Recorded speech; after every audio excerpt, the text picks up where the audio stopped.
to Lunch Without Lunch. If you are new to Rainforest, please drop an emoji in the chat online. Hello to everyone in person. Thank you for joining us on this Wednesday. Appreciate you coming in person, and it means a lot. I'm Amber Rowden. I'm the community storyteller here at Rainforest Alberta in Calgary.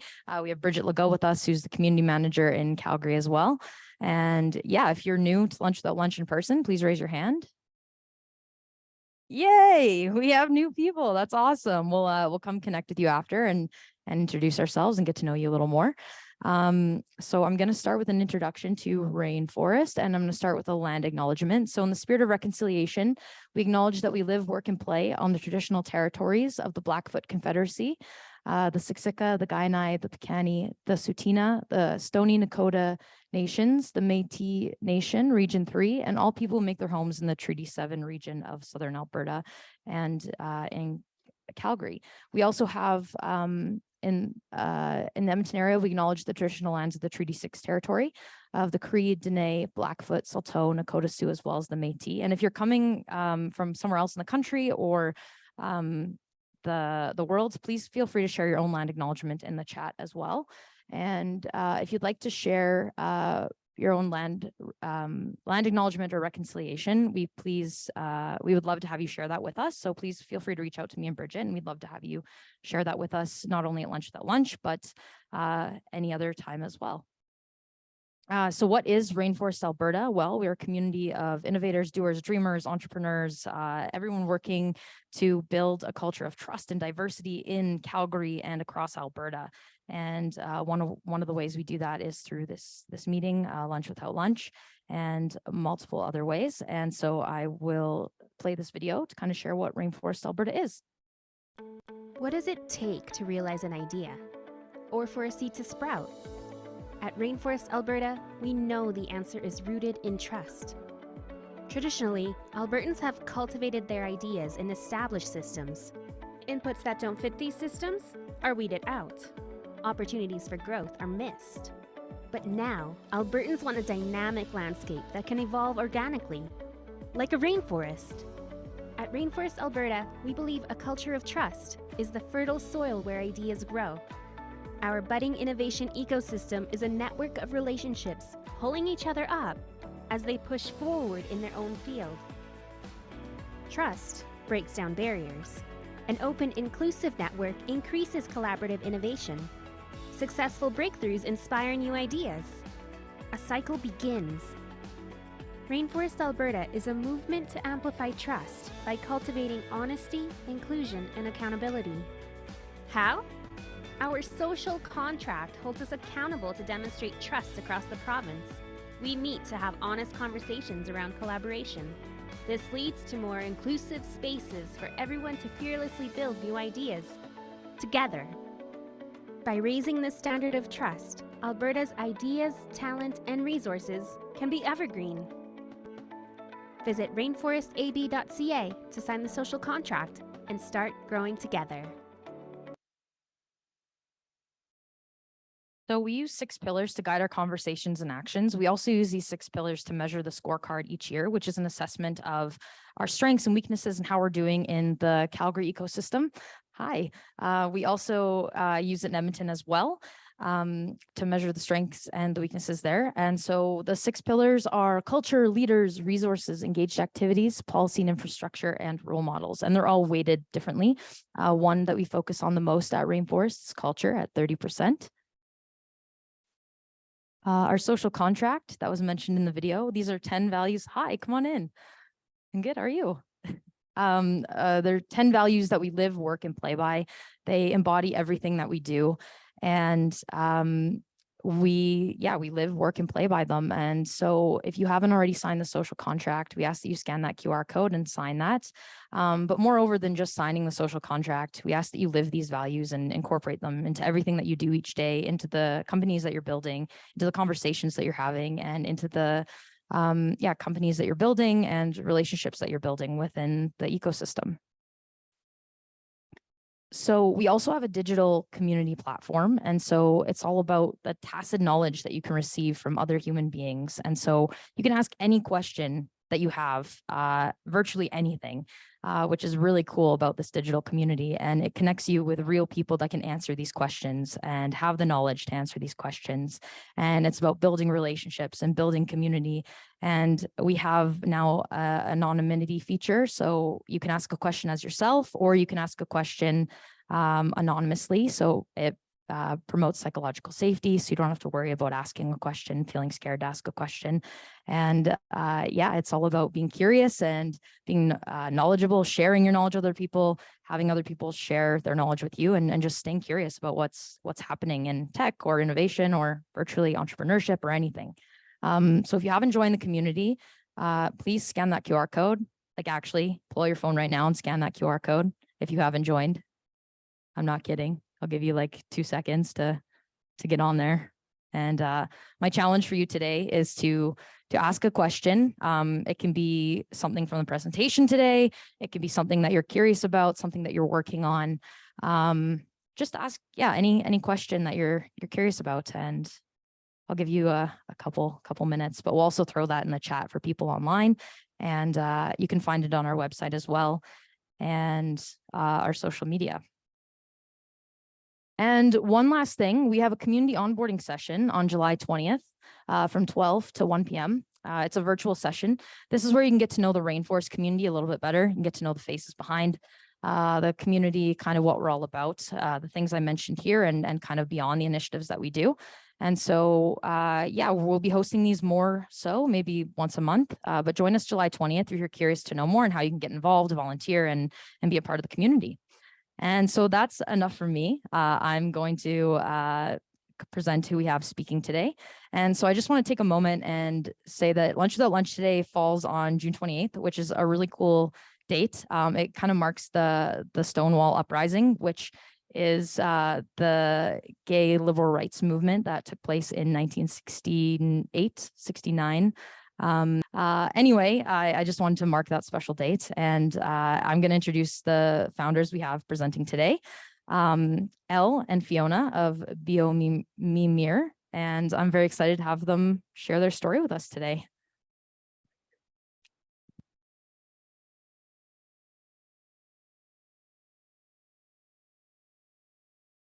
Okay. Thank you so much for having us. We were considering having more of a protest for today, but since Platform is such a beautiful new building, we thought we would delay the protest for another day. So we're going to tell you a little bit about ourselves and about our journey, because, well, we're going to talk about our startup today. I didn't really want our start. Come on in. We're going to talk about our startup today. It's not really the purpose. Talking about what we do isn't really the purpose. We want to talk about a little bit about our story, what it's like to be queer in the innovation ecosystem, what that means for you if you're fundraising or reaching out to community partners. And we thought we'd start with how on earth we got here. So Elle's going to go first.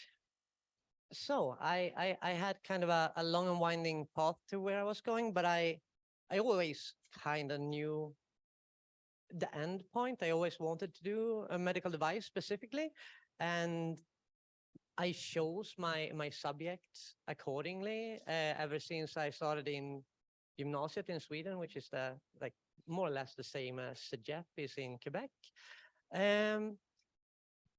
But yeah, I have had some interesting personal developments during that time as well. So on the screen here, we have my professional career and the labs I've been working in, and I started out hunting down physiology and genetics because I figured that's things that you need to know. And then eventually I ended up working in material science, and yeah, finally I became a chemist of sorts.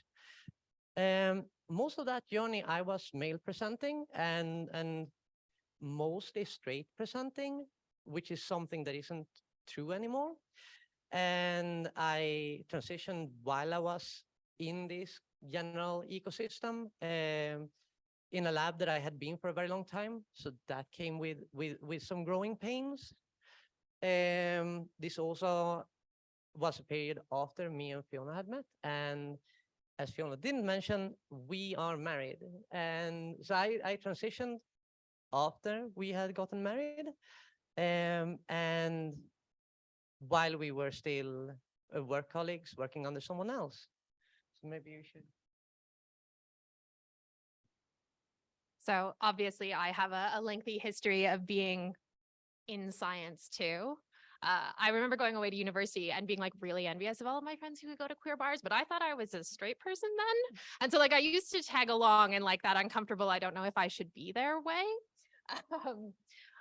But you know, I got a degree in molecular biology. I figured I don't know what I want to do. I went to graduate school. I absolutely flunked out of my first pass at graduate school.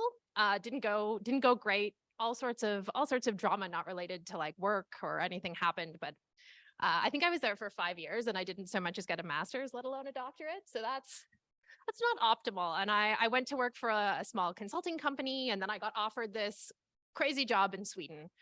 Do you want to move to Sweden to do biomaterials manufacturing for a human clinical trial? And I thought, man, I've lived in London, Ontario for a really long time. I'd like to go somewhere else, anywhere else, please. And so I did that. I, you know, packed my life up in a bunch of suitcases and I moved to Sweden, and that's where I met Elle. And so that decision prompts two things. Like one is I discovered that one of the reasons my first graduate degree wasn't successful is because I don't like to do science to know things. I like to do science to make things. So maybe more of an engineering mindset. And, you know, I also discovered there, you know, a bunch of stuff about like how capable I was, because I'd been really beat up by not being successful my first time in grad school.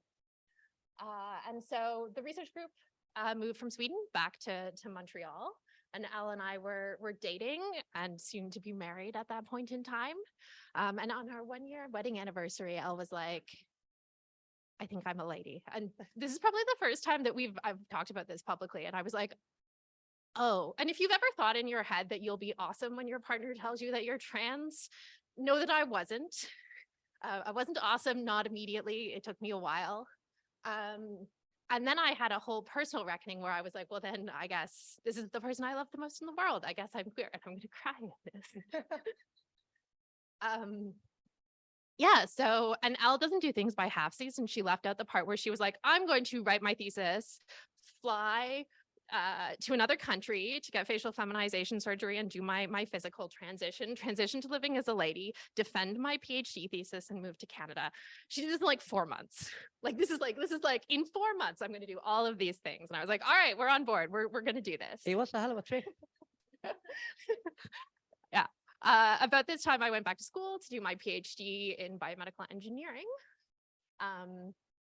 in order to have a company like the one that we have today. So like being queer isn't central to what our company is or what our company does, right? Like we have a medical device company because I have a PhD in biomedical engineering. Elle has a PhD in polymer chemistry.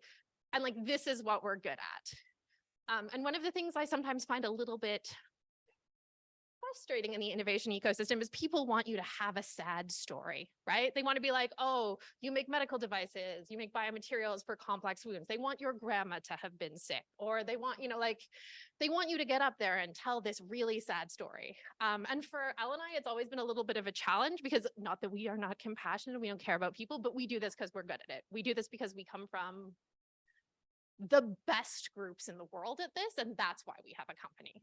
I also want to say, like, we're trying to make products that are good for everyone, like regenerative medicine and medical device. This is a field where everyone, every person in this room, every person in the Zoom group, you will all benefit from that family of technologies, right? And we aren't laser focused on one problem we want to solve. This means that, of course, we have a sub story. Everyone in this room has a sub story on the subject of the sort of products that we're making. So it feels disingenuous to lead with that, to be like, oh, my grandma had diabetes and therefore like severe wounds, which is true. But I mean, it's not a personal thing that's unique for me, and it's not why I got into this. So milking that for money or recognition, it feels cheap and dirty, and I don't want to do it. So when we founded Biomirmir, Elle had just finished being a postdoctoral fellow. I was finishing up my PhD. and I think it's important to say this, like, we didn't have the capital to fund a medical device company. A medical device startup, our average medical device startup will raise 15 million US dollars pre-market, right? Like, we didn't even have a savings account. We just had a lot of audacity. We had a vision for what we wanted to make in the world, and we were like, well, you know what, if we don't quit and do this now, if we, if I go off and I do a postdoctoral fellowship or There's no saving up for this thing. no. Especially in academia. What am I going to take my 40,000 a year and like start putting away half of that, and I will have enough. I will have enough money to bootstrap this business in about 60 or 70 years. So we were like, well, we're going to found this. We think there's money out there in the ecosystem. And so that's us, like, and we have a product that we care about that we think will really work for people. So this is the kind of product that we make. We make liquid to solid hydrogel wound fillers. You apply them as a liquid, they turn into a solid to match your skin's composition, and then they're anti-inflammatory and antimicrobial, so they help to prevent scarring. So if you have a complex wound like a diabetic ulcer, if you have an abscess or a fistula, hell, if you just get a chunk taken out of you mountain biking, as so many people in Calgary tell me about, our products will work for you.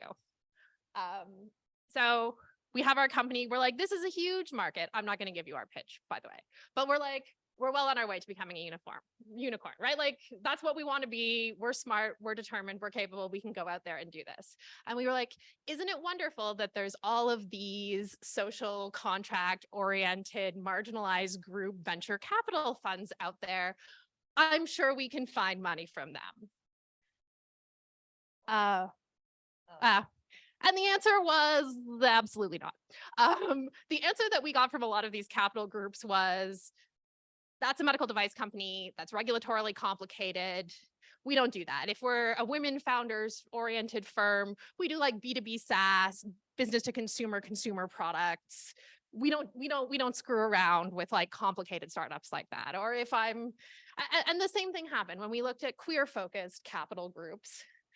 We got the same sort of feedback. Oh, that's great, but you're too complicated for us. And this is where Elle brought her rage today. Yeah, but it's not just about the VC space, and I can sort of see the motivations for some of these things. If a will to bring a specific marginalized group together is the thing that drives your investment group and your investment thesis, you're not specialized at one specific thing. And I do see that the kind of bar has to be a bit lower, like on the investment side. Basically, like the expertise might not be there to evaluate a company that is 5 years from revenue or 3 years from revenue. But then we have government funded programs, again, for marginalized communities, and they have the same issue. And they actually have an additional one that is the thing that really gnaws on my mind in this, which is they always come with this conscientious corollary, which is about what sort of ventures this needs to be. And it's always like this stereotyped idea of what that marginalized group wants or needs. So it's not women-founded businesses. It is products for women by women. It's not queer-founded businesses. It's socially conscientious businesses run by queer founders. There's none of. We went into this thinking that maybe some of these grants would be good for us. Maybe we will hit some of these. Like every single person, we're 5 people now in our venture. Everyone comes from some sort of a minority community, and there is not a cent for us from anything that's an initiative funded by governmental funds, by taxpayers, not a cent, because we're not doing the correct thing. We're not doing the thing that women are supposed to do. Like, we're not doing the thing that queer people are supposed to do. And I really think that that's toxic. And I mean, I just want to say, like, this isn't a woe is me speech. We're sitting here in front of you because we're winners, right? Like, we've raised nearly $1 million for our startup today. So it's not that I'm sad or like we can't raise any money. We eventually found innovation partners in the ecosystem. We found angel investors. We found other startup groups that do take those risks.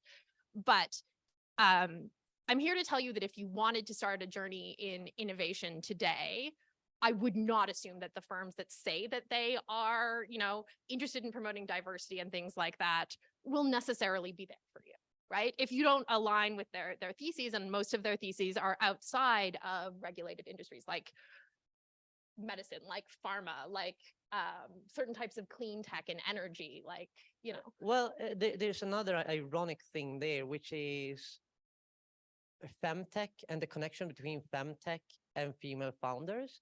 We actually had a conversation right before this that had to do to some degree with this, which is this idea that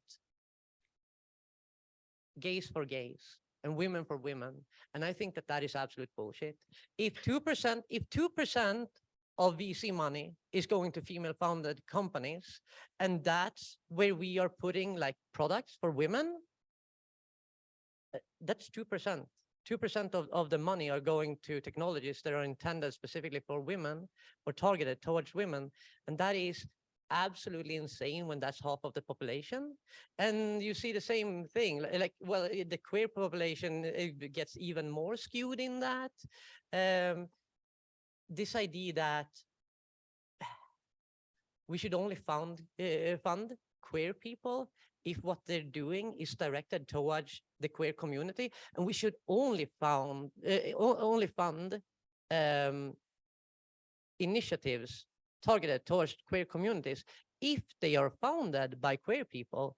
That just exacerbates the problem hugely. Like if the majority of, if 98% of the money goes to men, and we're basically saying that men should do products for men and women should do products for women, there are no products for women and there are no money for women.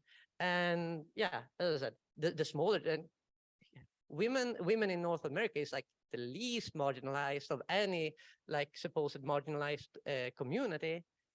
What the hell happens on the fringes?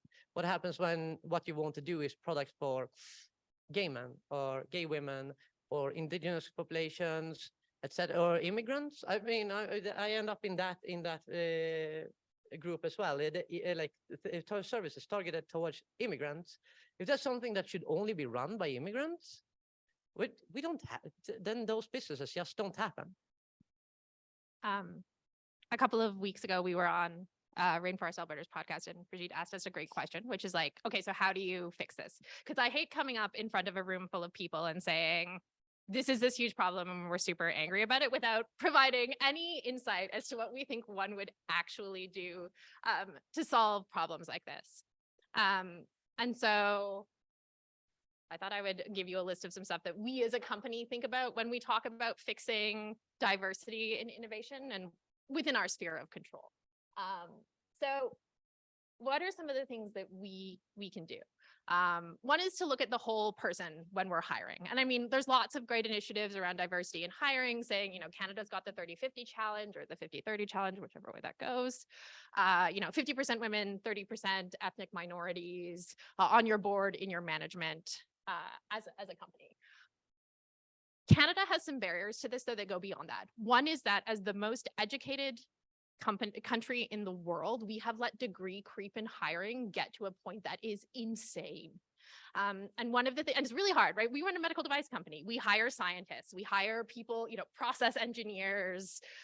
We are looking for highly skilled people. And the fastest way to do that is be like, oh, well, then you have to have a PhD. But it's such a terribly exclusionary way to hire people because it doesn't take into account work experience. If you think of all of the places that you've ever worked, there's always one or two linchpin people in an organization, right? They're never the people with the highest degree. Yeah, I was like, did they ever have a PhD or an MBA? No, right? They're the person who's been there for 10 years. They learn the operation from the bottom up. They know more about everything than everybody else. So even though, we're looking for a chemist, tell us if you know one. We're trying to, as a company, look less at degrees on people's resume and more about experience. Can you do the job that we want you to do? Do you have the knowledge for it? Not necessarily from the formal education system, because I think Canadians really need to think about that. Another one we thought about is conscientious work events. So I'm a huge devotee of the blog Ask a Manager. And one of the number one things I see on there is complaints about my company is having a social, and it is either entirely focused around drinking. They decided we go for a hike, but I have a chronic illness or a disability. I can't go for a hike. I'm Muslim. I don't want to be in a bar, whatever it is, right? Is like, and so we're not a very big company, and I can say that we don't have a lot of social events yet, but we think about these things. Are we building a culture that is accepting of everybody? Are we making sure that when we have community events, they are accessible to all of our staff or potential staff as well?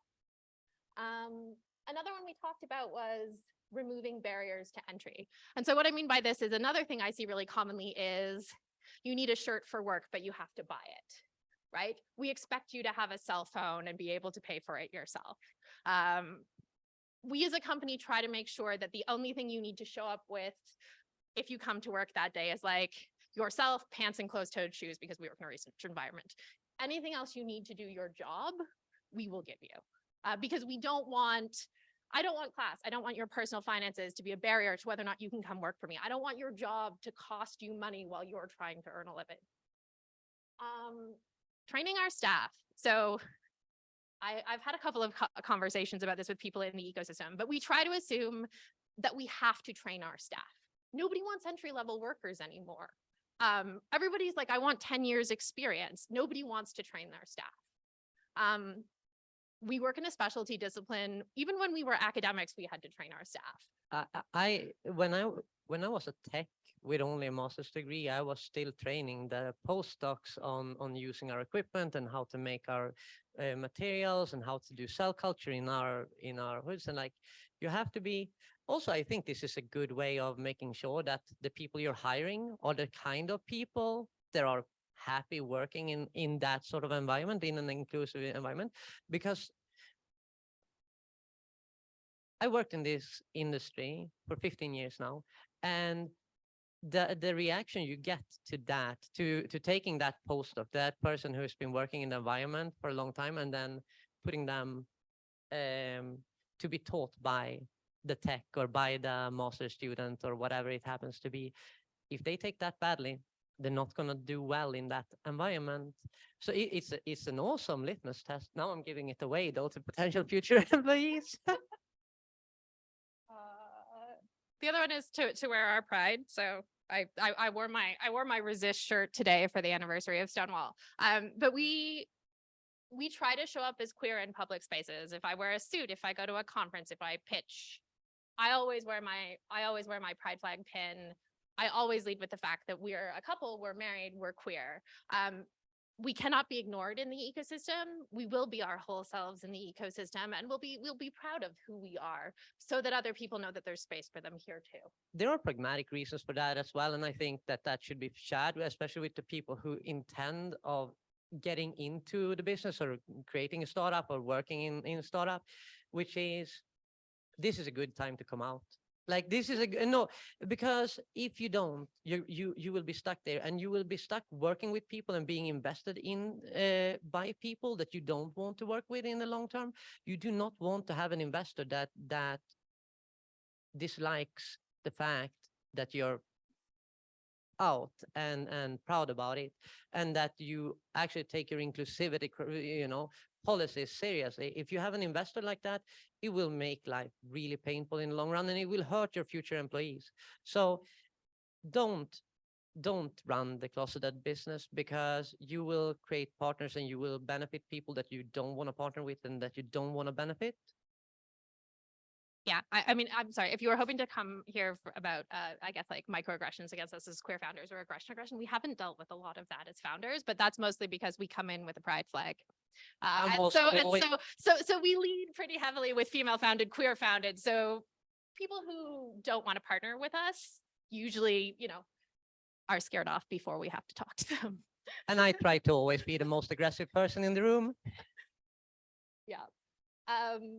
And the last one is to shoot down prejudice with extreme prejudice. So like wherever it is possible, as people with power these days, more power than we used to have, and more power every time we show up to talk about things, that we will take the hard conversations, that we will try and take the battles, that we will advocate for our employees, right? That we won't let negative stereotypes stand, that we won't let people harass our employees in public settings, that, we will do our damnedest to take care of us and our people and our communities, because And we will do it in a loud and public way. yeah. So the other thing there is like, what can you do? There's a third point here that isn't on the slide, but so talk about how we're not our stereotypes. It's not that stereotypes aren't true, but the queer community, the community of women are big spaces, you know? When you talk about people, remember that they're people. Like, I don't think that you would start off a conversation by being like, this is Fiona and Elle, and you know, she's cis and she's trans, and they're like, it's not how you talk about people, right? When people talk about us in the innovation ecosystem, or I hope when they talk about us, they say like, this is Fiona and Elle, and they're really passionate about regenerative medicine. And like, yes, they're queer, but their company, their vision is bigger than that. The other thing I want to say is when you talk about people, remember to use powerful words, because we've had this conversation recently where, you know, we participate in programs and people are like, oh, you're so great to work with. You're so nice. You're so kind. And I'm like, not that I do not want people saying that about us. I do want people to say that we're wonderful to work with and we come in on deadline below budget, because that's what my investors want. Remember to say words like, this person is a visionary. This person is a leader. This person is, you know,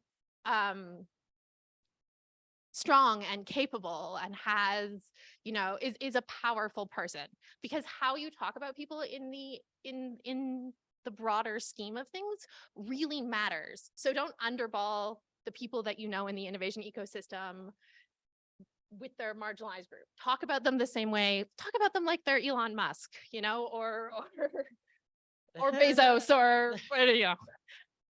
But Like, when I he would was say starting Tesla, okay? yeah, You know what I mean? Like, use that kind of terminology. This person is a visionary. This person sees things coming for the next 2 generations. This person is building our future. Because when you, as a community, talk about people like that, that becomes the truth about them. You can make those things real by assigning them those words. But I also on that point, on the whole talk about how we're not our stereotypes, is also about how we deal with these on boards, on granting agencies, on boards, in VC firms, and all of these things.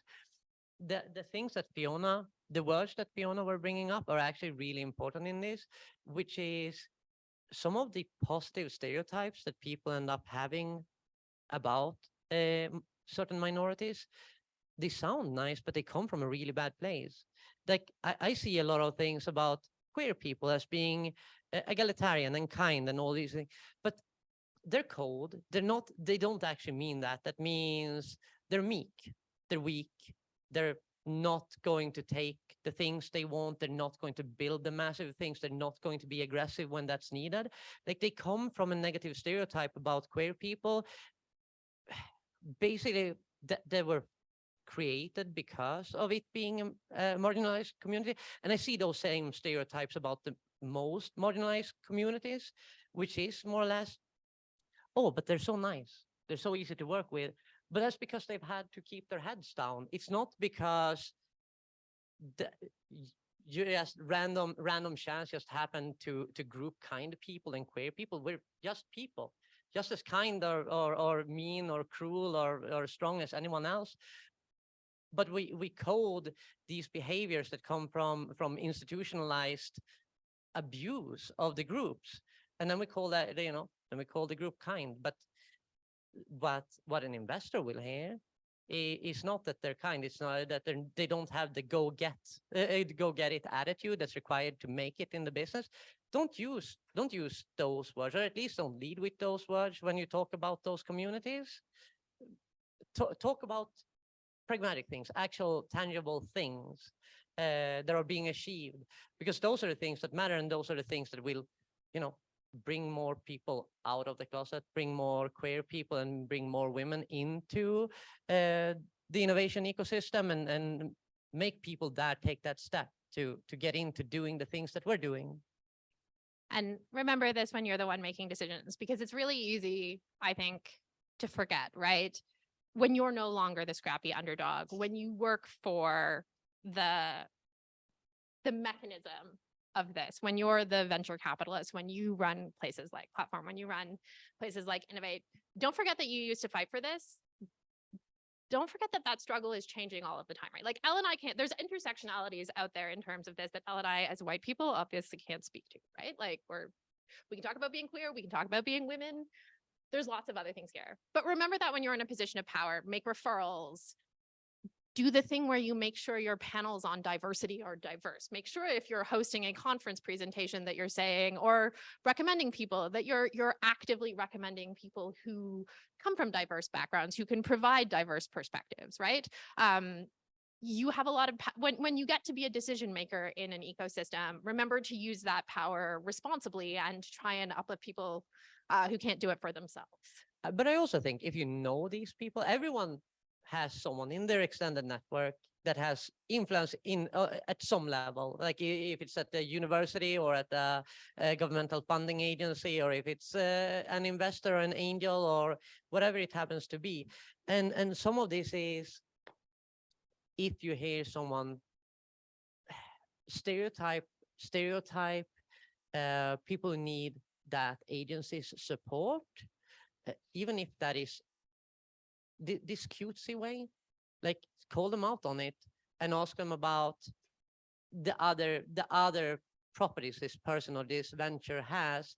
There are the things they would talk about if it wasn't a minority founded company, like, and maybe take the same conversation that we have had here with these people, ask them about how they go about evaluating minority founded companies as opposed to the traditional investment target, so to speak.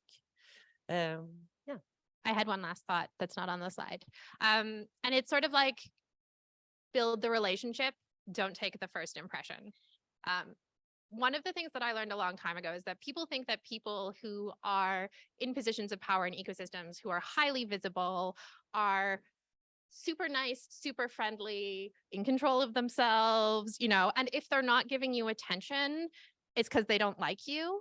Remember that most of us became technical founders because we wanted to be in a lab and not with people. Remember sometimes that your first impression of somebody is not that. So whether you're the person in the position of power or you're not, remember that it takes more than one encounter to build a relationship. And this is true whether you're looking for partners, whether you're doing hiring, whether you're looking for venture capital.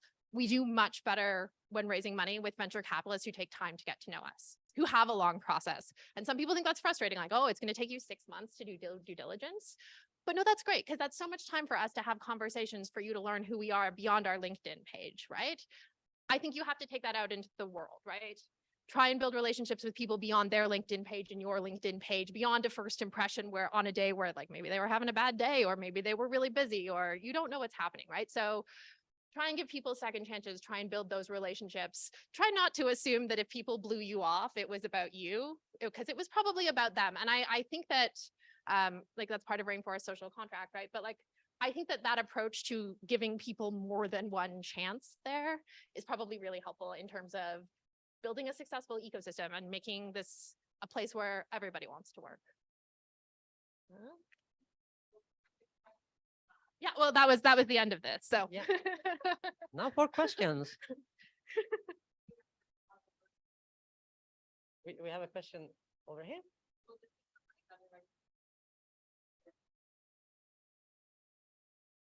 Oh, hey, Shanare. My name is Han, and it's just really great to see like fellow link shipping alumni in Calgary. I saw that and I was like buzzing already seeing that. But I was wondering, how can your background in Nordic academia and familiarity with Sweden's diversity inform how you conduct business in Canada? And how can the Canadian tech industry offer you? What can it do for you guys that I can't do in Sweden? I quite like that question. Sweden does startups very differently, and honestly, in some very bad ways. There's a lot of the national ethos, which goes to build a large Swedish company rather than what we see here, which is about building a large international company. On the other hand, a thing that I think has benefited us a lot is that the Swedish ethos tends to take small actors much more seriously, and it sort of informed how we go, because both me and Fiona have worked in Linköping for quite a long time, dealing with businesses in Europe, large businesses, and being able to reach out and just grab people is much, I don't know if it's actually easier, but the psychology of it is easier. It's not a thing that really puts the brakes on you.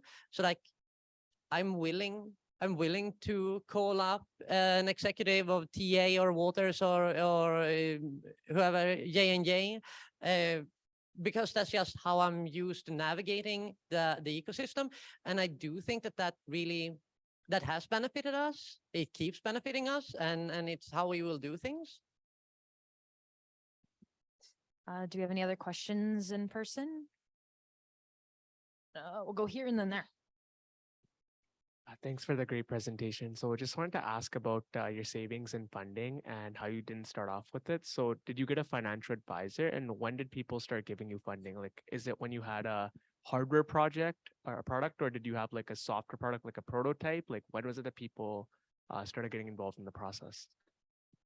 So we largely paid for the first several months of Biomirmir on our credit card. Do not recommend.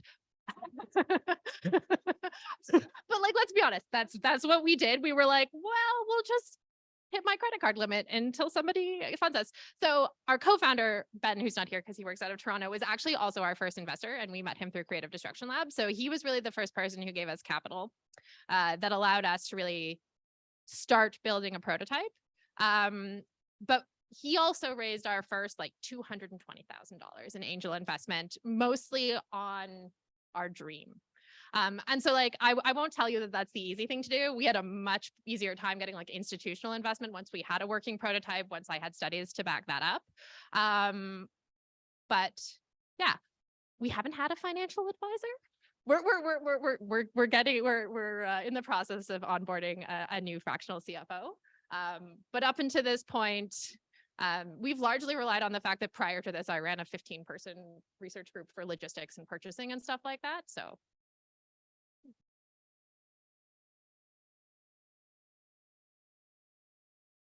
Hi. Okay. Thank you for your time. I was just wondering, specifically what the challenges that you guys face where you guys are maybe pigeonholed into providing services based on your identity and solely on your identity and not necessarily your technical skills or the vision for the overall market or the product. So do you find that some of the maybe refusals that you've gotten had more to do with like a marketing aspect rather than like a authenticity aspect, if that makes sense? So like queer founders providing products or services for queer communities, and you guys should stay in that pigeonhole because you guys know that community, and why would you care about I guess heteronormative people, because these people are underserved, and obviously you guys are the best qualified and the only people qualified to do this. So I guess, does that make sense? I will try to decipher. So what you're wondering is, if we had a lot of resistance to what we're doing, I mean, not in an active sense. A lot of the things we were talking about is more about the realization between right before we founded this, we kept hearing about all of these great initiatives that were there to help marginalized founders and like, you know, queer founders and even like women in tech, queer people in tech, gay people in tech.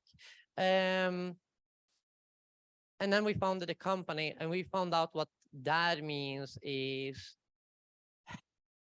direct to consumer things, like the products that not necessarily products for those groups, but things that aren't too ambitious, you know, sort of the limit here is business that you can take to market without the second round, or where you can prove market traction by having a few first customers sign a paper saying that they would buy it if you build it. And if that is not the type of business that you're doing, whatever minority you identify with, it doesn't matter. Like, it doesn't benefit you at all, because like then you're outside of their investment thesis. That's very much I would say that's passive resistance rather than anyone going out to actively say, no, you shouldn't be doing this. You should be, I don't know. I never know how opposing I am. So like, and I've never gotten a comment about being trans, but I have seen the gay thing be a thing. Where we get met by, oh, this must be so much easier for you because you're, out and gay, and therefore there's so much free money for you. And I'm like, not a cent. In this kind of business, not a cent. And I don't think that that's only for gay founders. I think this is true for anyone who is a minority, who is betting on, funds that are designated or earmarked for minorities. They're only earmarked for minorities in the sense that if you can prove traction, if you are doing something that is really easy to evaluate with a board that are, distributing these funds, have experience of that business. So if you're doing something that's quite fringe or something that takes a lot of money to get off the ground, it doesn't matter. It's not for you. Okay, thank you. And I guess you guys obviously know about the 51 and Sorry, the 51? never mind. Too many questions. I'll pass it on. We're familiar with the 51. We like them very much, but again, we fall outside of their investment thesis. Firstly, well, congrats on the success and well done. And thank you. Inspiring story. Really good to hear. My question would be, if you had to do this again, what's the one thing you do differently? First to you, Elle. I know, go for it. Oh. Yeah. That's a very good question. I would have done it earlier, I think, but I don't think that we've done anything in a way that I regret. I think I was capable of this earlier than I thought I was, and I think that some of the things I've done to prepare myself to do this haven't benefited me in the way that I was hoping they would. So I think, I waited too long. I wasted too much time, and that is my main regret. I don't have a real revision from a personal perspective. From a corporate perspective, I would have gotten lawyers specializing in EHG companies immediately. If you're considering founding a startup, know that when Osler or Faskin or BDG says, we'll charge you $5,000, we'll incorporate your company, you'll get, legal for 6 months. And you're like, oh my God, that is the most expensive thing I've ever heard of. No, that is stupidly cheap. And you want lawyers who know what they're doing because it costs us a lot of money in legal fees to find that. So take advantage of the advice of people in the ecosystem to get the actual support that your type of company needs. Awesome. Thank you. So we'll go into some community announcements, but before we do, I just want to say thank you so much, Elle and Fiona, for being here. Since we've met, I really appreciate how open and honest you've always been and how powerful and strong you both are. I really do appreciate it. And thank you for being here today and being so vulnerable and open with us and giving us some actionable takeaways and sharing your story. Really appreciate it. So big round of applause for them. And I also want to say thank you to Michael and Micah for helping us with the IT today at Platform. And thank you everyone for coming online and in person. And we'll go into some community announcements. If you're interested in being a guest or host on the Leaders Innovators Big Ideas podcast, it's a great way to tell your story. Elle and Fiona were on there. Bridget has hosted. It's a great way to tell your story, tell the story of others. We're always looking for people to be on there. Please let us know. You can reach out to me or Bridget. You can reach out to Al Deldagan. And next week for Lunch Without Lunch, I believe are we holding off on? No, I think.